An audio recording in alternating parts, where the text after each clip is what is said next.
Ce poêle à bois Invicta Alma suscite pas mal d'intérêt. On arrive à l'hiver, vous vous interrogez si vous devez acheter un poêle à bois. Peut-être que cette vidéo vous fera changer d'avis ou non sur l'achat de ce poêle.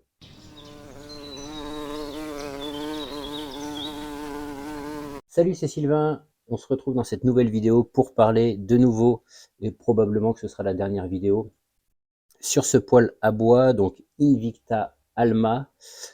Exclu, si je dis pas de bêtises, de Bricomarché, un poêle à bois qui vaut, alors je me rappelle plus si c'est 700 ou 800 balles. Et je vous fais cette vidéo parce que sur mes anciennes vidéos, des commentaires reviennent. Là, on est mi-octobre et le froid arrive, l'électricité augmente, le gaz augmente. Enfin bon, tu connais la musique et peut-être que tu te poses la question de savoir si ce poêle à bois va te convenir ou pas. Je ne reviens pas sur les caractéristiques du poêle à bois. Allez voir mes anciennes vidéos, peut-être la première, hein, je vais vous mettre un lien en haut.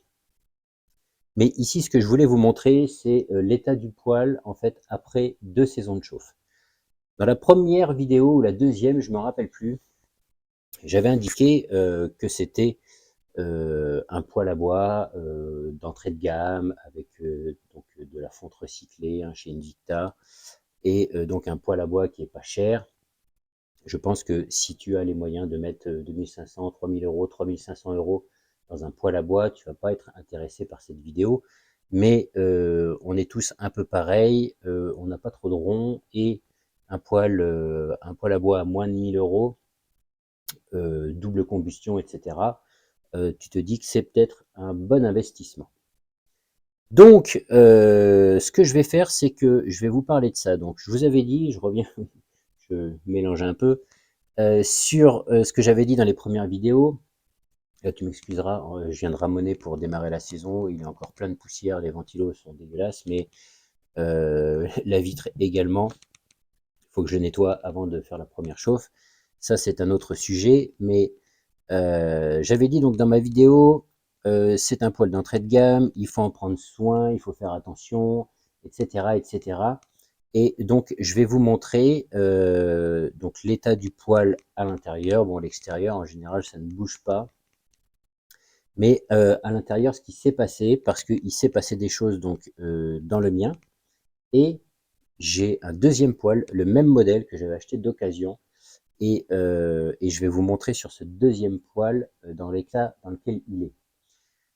Donc moi, durant comment dire, durant la deuxième saison de chauffe, hein, c'était en plein milieu de la saison, en début de saison, donc l'hiver dernier, tout était impeccable, tout fonctionnait bien. Et au cours de la saison, je me suis aperçu que la plaque arrière était fendue. Donc probablement vous voyez les images en même temps que je vous parle. Donc cette plaque arrière, donc c'est une plaque qui se trouve, alors je vais vous montrer, c'est cette plaque ici qui se trouve dans le fond, tu vois, qui est percée et qui te permet la double combustion. Ce qui se passe, c'est quand ton poêle entre en mode double combustion, tu verras que tu as des espèces de gaz qui prennent feu et qui sortent par ces trous. Et donc, le fait que cette plaque soit fendue ne pose pas réellement de problème. C'est pas comme si c'était fendu sur un côté ou sur le fond vraiment qui donne sur l'extérieur, où là, ça serait problématique. Mais ici, donc, cette plaque est fendue du haut en bas sur mon poêle.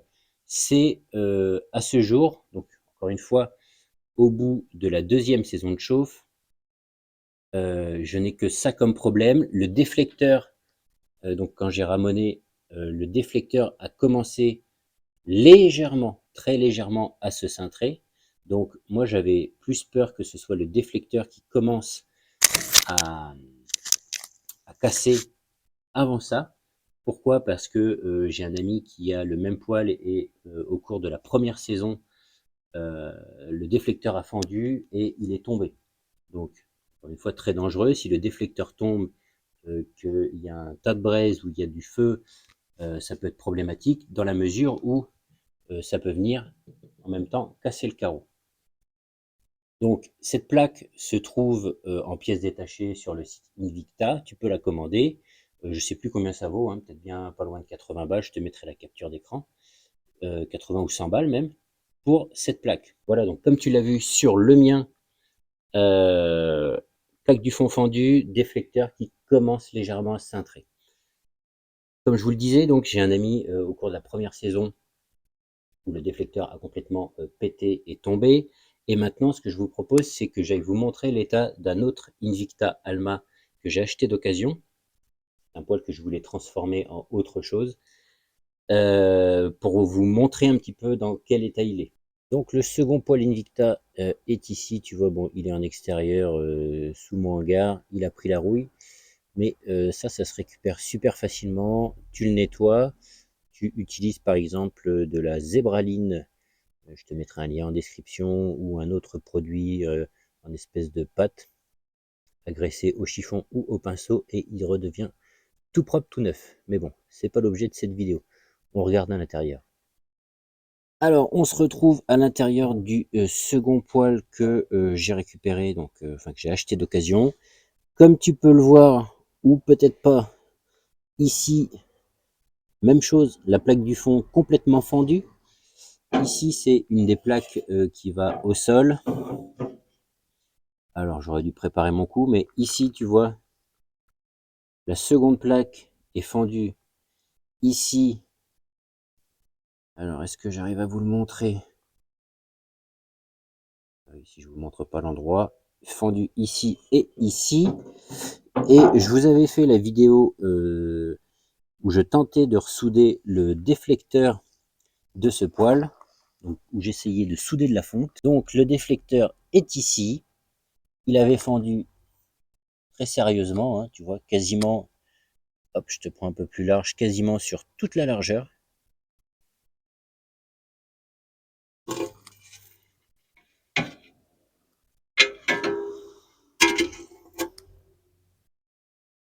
Voilà.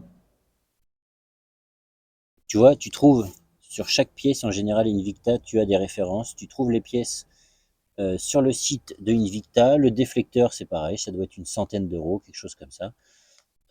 Donc ça coûte relativement cher. Et donc, acheter un poêle premier prix, et si c'est pour tous les 2 ans, remettre 100 euros dedans, ça échelonne le paiement, mais est-ce qu'il vaut mieux pas investir finalement dans quelque chose de plus sérieux?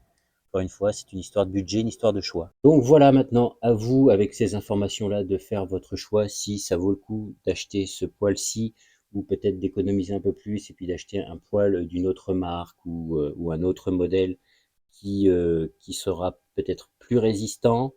Comme je vous l'avais dit, peut-être également dans la première vidéo de présentation de ce poêle, j'ai eu pendant, alors je sais plus exactement, 5, 6, peut-être 7 ans, un Invicta Balam, les poils qui sont verticaux là, qui sont assez hauts, et j'ai rien eu à déplorer de casse dessus, si ce n'est les joints sur les côtés, parce que donc ces poils verticaux, en fait c'est ni plus ni moins que deux coques qui sont reliées l'une à l'autre, vissées, et entre les deux il y a un joint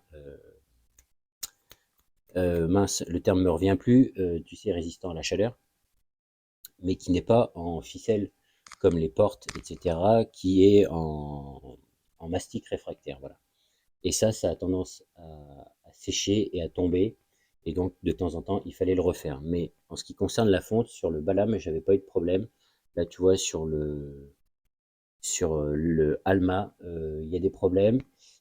Et encore une fois, le Balam, c'est pareil, hein, c'était un poêle à bois, donc dans le même ordre de prix que celui-ci.